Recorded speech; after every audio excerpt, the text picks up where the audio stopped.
welcome to Sista's Place Inspiration and Entertainment Show interviews with authors, celebs, and much more with hostesses Latrice Carter and Selena Haskins.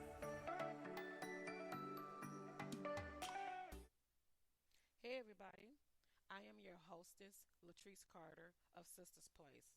My co-host Selena Haskins is out this week, but she will be back. Today's show highlights features interview with author Mary Moss and music from Lili Forbes and of course my thoughts. But before we get into our interview, here is Lili Forbes Healing. Check it out.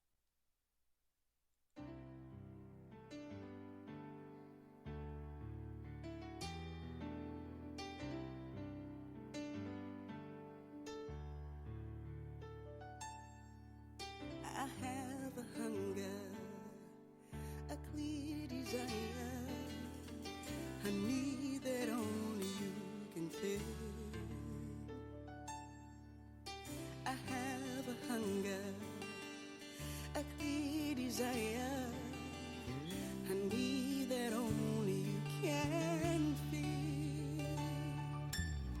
And through the crowd and through the noise, my only focus is on you. Through the hurt, through the pain, through my misery and shame, through it all, Lord, I reach for you. Through the hurt, through the pain, through my misery and shame, through it all, Lord, I reach for you. And nothing's gonna stop me.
reach for you, yeah.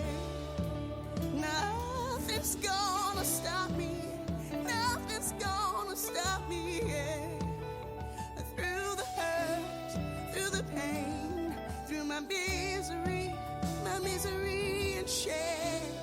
Lord, I reach for you. Lord, I reach for you. And nothing's gonna stop me. No, no, no. Nothing's gonna stop me.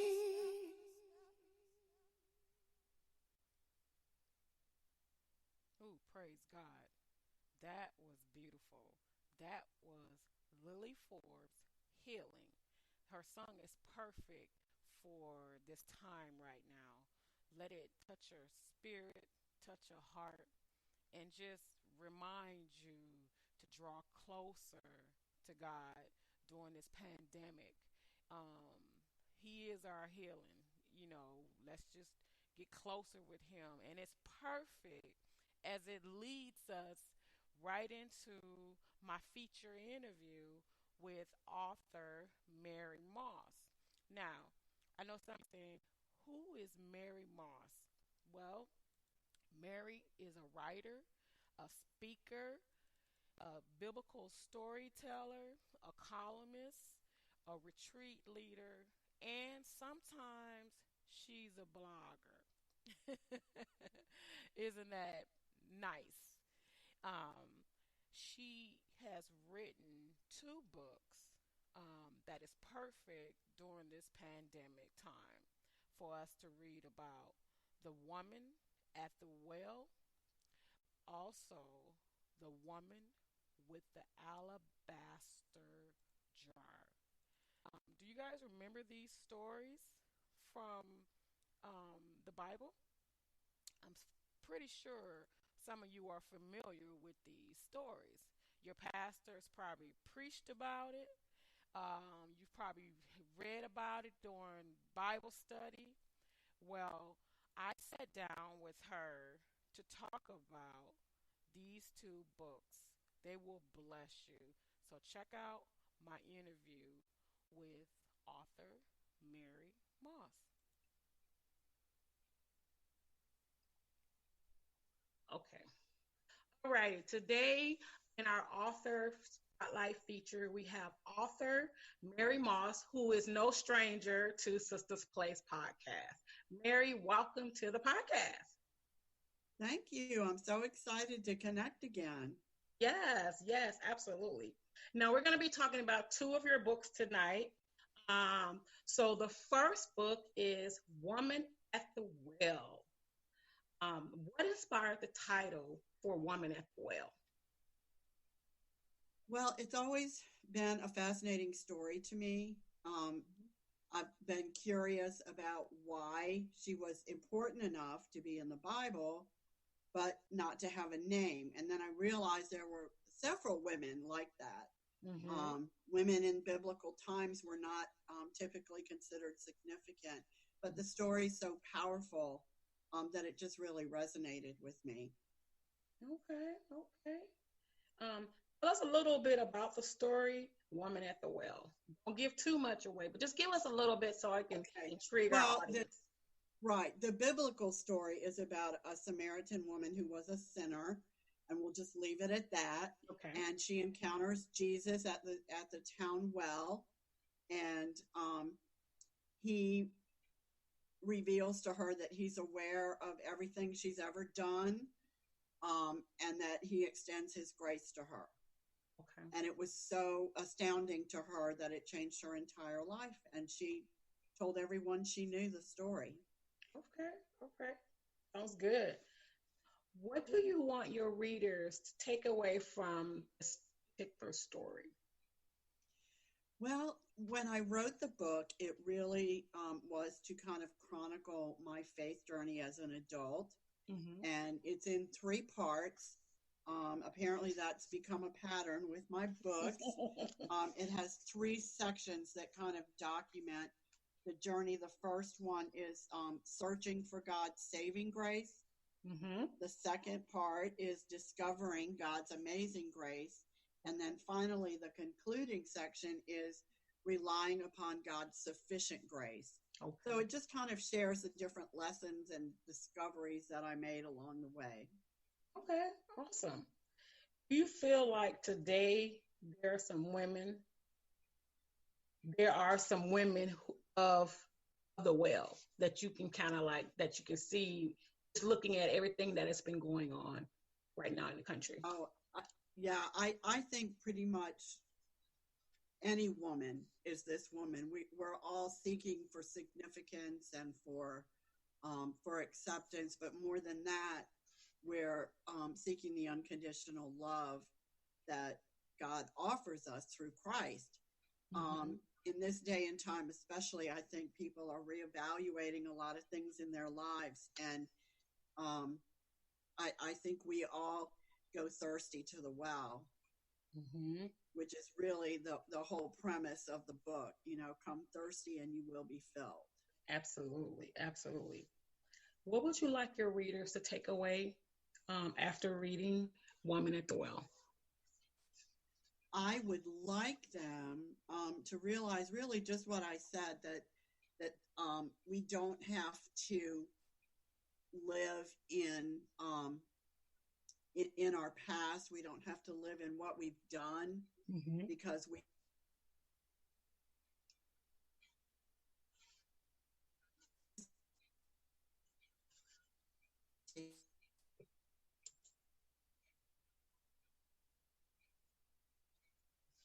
ultimately for the saving grace that we all seek and want. Okay. That's good. That is really good. There's a lot of rethinking right now going on in That's the for world. sure. That is certainly the case. Absolutely. Now, book 2 is Woman with the Alabaster Jar. You know, I Googled this and I was like, okay, let me see how many people have written about this, just seeing the different versions of the stories. And it was surprising that there are a couple versions out there.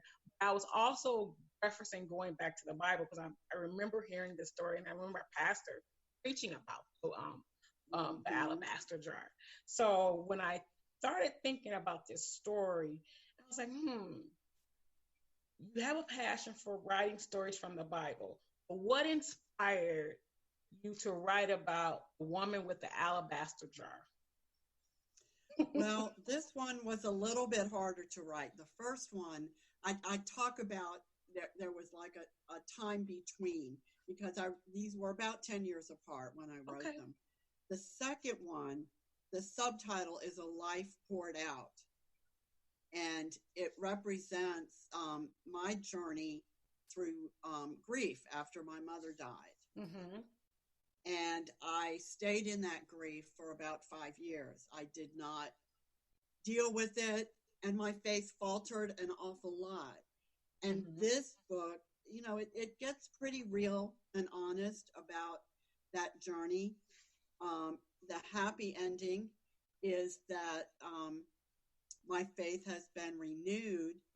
And today my faith is on purpose, and it's in spite of, and it's more of a choice to have a deeper, richer faith, because I got through that and learned some lessons. As I wrote the book, God took me some places I really didn't want to go, and I realized that I was dealing with more than just the grief of losing my mom. It was the grief of a lot of things, a lot of regrets about a lot of things, some of which were of my own making.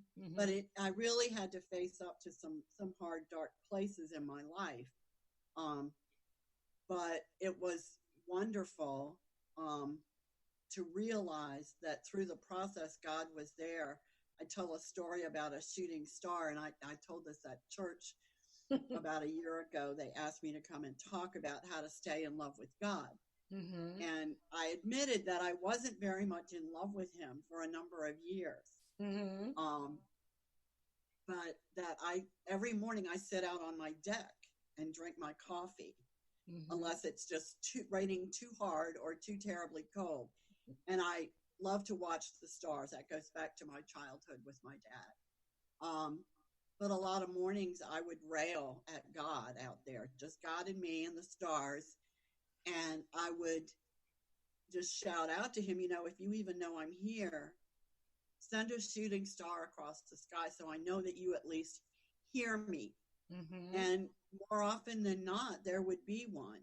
Oh, wow. And that has, and it was slow and bright, so I couldn't wonder, did I see that out of the corner of my eye? Mm-hmm. And that, once I started connecting the dots to that, and that after so many months, he did send that shooting star to let me know. That's when I started to walk out of that grief. And so that's what this book, it was a labor of love for sure, but it was a labor of a lot of things. And I was thinking the other night about how this is so timely, because just really briefly, one of the things that what I have on the back of the book, and also is part of the one of the texts, is that grief is a club with open membership, but nobody wants to join. And whether we grieve over the death of a loved one, the end of a marriage or long-term relationship, the loss of a job, or even when a pet dies, and I thought, or we have a worldwide pandemic and our world is turned upside down. Grief, like birth and death, is a universal experience. And so even though we don't like it, if we can accept it as part of God's divine plan that we may not understand in our lifetime, it allows us to not lose all hope. Mm-hmm. Mm-hmm. And to still be able to look to the future. Absolutely. Absolutely. That has a way of making you face your truth. And stand yes, it does. Yes. It sure does. And I think, like, everything that's going on, that book is perfect timing for what's going on now, because it's forcing us to have to really, like, examine our faith, put our trust not in man, in God. And, it's just I sit and I listen to people talk, and I'm like, you're depending on man to get us through this? Right. That's not, I said, God should have your attention right now. If he doesn't, I don't know if there's any hope for you. Right. And that's what we were saying. I was like, he should have everyone's attention right now. Yep. If he hasn't gotten your attention, the problem. That's right. That's right. This book is perfect timing, and I highly recommend our listeners to pick this up, because this is the time now for us to really sit back and humble ourselves, fall to your knees, reestablish that relationship with God, reestablish your prayer life, make it stronger. For me, I look at all of this as God's way of getting our attention. We've put so much into material things, all the things of the world, and now God's like, okay, I'll shut all that down and take all of that away from you. Now who do you look to? And we're supposed to look to him. He's our provider. He provides all I need. So this is, I love this. I love this and I love what you read off the back too. Absolutely. So what would you like the message to be to our readers after they read this book? Well, it's that God can take even the darkest things in our lives, in our world, and can redeem them for his purpose, which is so much better than anything we can even imagine. We never stop grieving. It never goes away. And I'm not even going to say it gets easier, but it becomes easier to deal with every time we give that over to him and give him back, make him the center of our lives. And that's what was so humbling about this book. It was like, okay, it's not about me. And I had to give that over to him. And I think that was the hardest part. None of it is what I intended when I started writing. But it's sure where he took me. Okay. Now, when you were writing this, did you think you were going to go in the direction that it the book ended up Not in? at all. Okay. Not at all, because honestly, the funny thing is, shortly after I wrote the first book, I had this idea that I would write a series of books named after the unnamed women of the Bible. Mm-hmm. And I'm sure that it would have been a great book 8 years ago, but it would not have been anything like this. Mm-hmm. I don't even know what it would have been about. Mm-hmm. Life happened, it's kind of funny because, I went back to work full time, so I couldn't write full time. And just, life happens. And that kind of went by the wayside. And then I had an opportunity to participate with a coach and mentor who was really strong and kind of helped me get myself together and challenged me to do this. And I'm so glad. Mm-hmm. I'm so glad. And I'm actually working on the next one, Okay. which I started before all this mess. And I'm excited. It was The Woman Afflicted for 12 Years. Okay. And I already have the same author painted the painting that will be the cover art for that one that did the first two. So the labor of love and partnership continues there. I can already see it's taken a little bit of a turn. Mm-hmm. So I'm going to have to figure out where I'm supposed to go with that now. Okay. But the subtitle of that is The Hem of His Cloak. Oh, I love that. And that's a very powerful message too.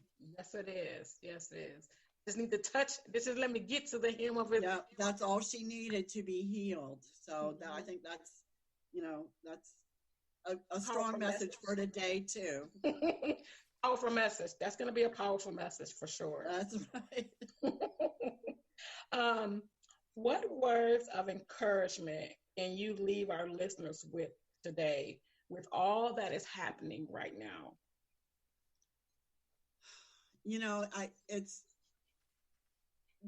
my family and I talk about how fortunate we are, how blessed we are. I'm able to work from home. I can still do my job. We'll be okay no matter how long this lasts. I mean, we know that. We're fortunate.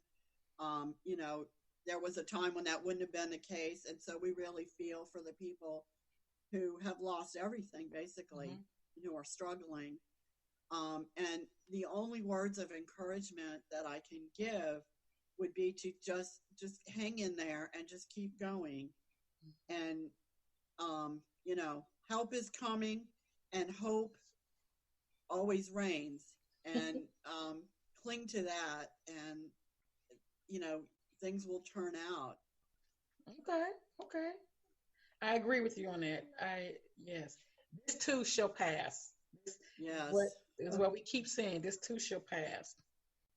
How can our listeners learn more about you and find you on social media? Well, my website is divinelydesigned.us. It's DIVINELY designed.us. And I am the Mary Moss on Facebook, Instagram, everything. Okay. So that would be, I'd love to connect with anyone who would like to, to connect with me on any of them, Instagram, Facebook. I'm the Mary Moss author on my author page, so I'm pretty easy to find. Okay. When do you anticipate your next book coming out?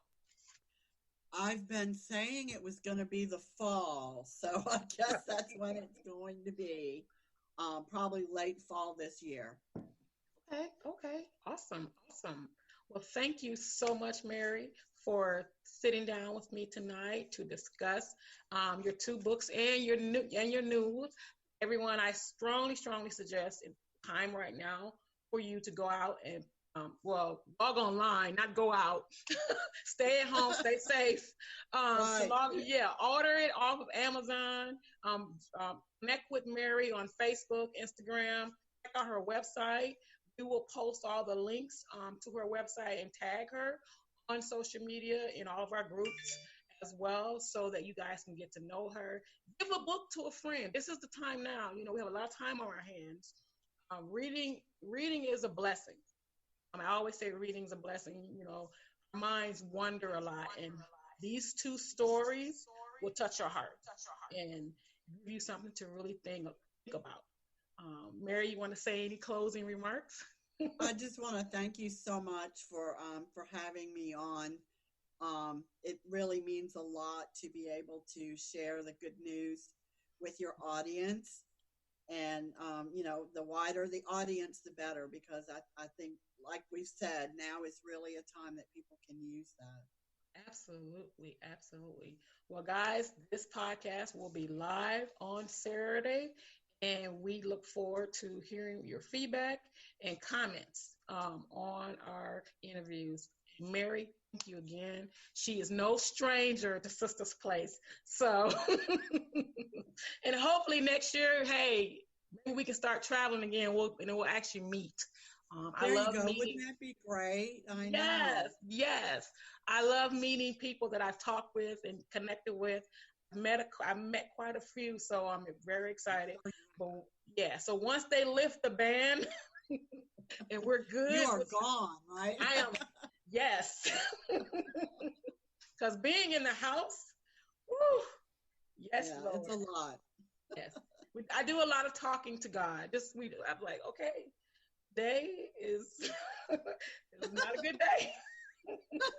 And I'm blessed to be working from home as well. So for all of our our healthcare workers, our first responders, we appreciate you. We love you. We thank God for you.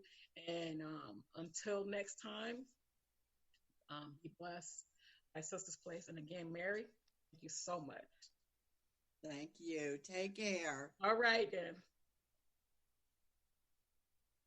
Wow. Did you guys like that interview? Did it touch your spirit? Let me just say this. Mary's stories are powerful. Both of her stories are about women from the Bible, and one can definitely relate during this pandemic time. Are you that woman at the well?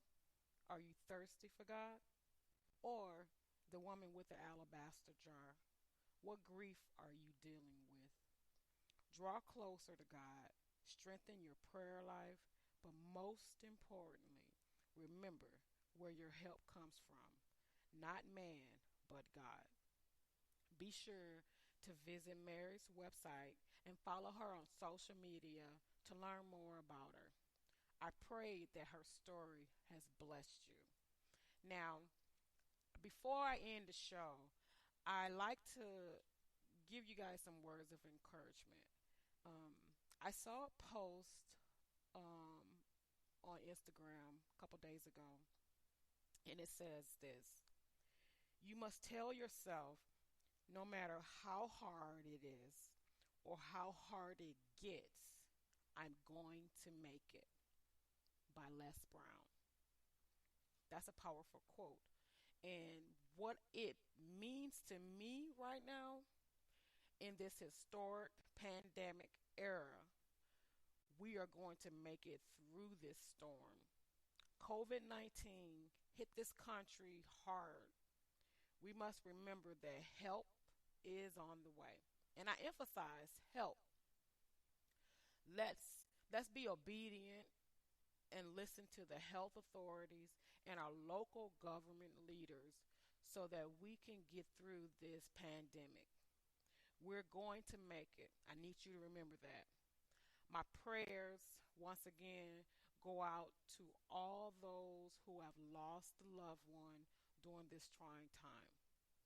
Be strong, stand strong, and let's get through this together and continue to work together. Stay at home, be safe, and be healthy. Now, let's give a round of applause for our guests today. Appreciate them.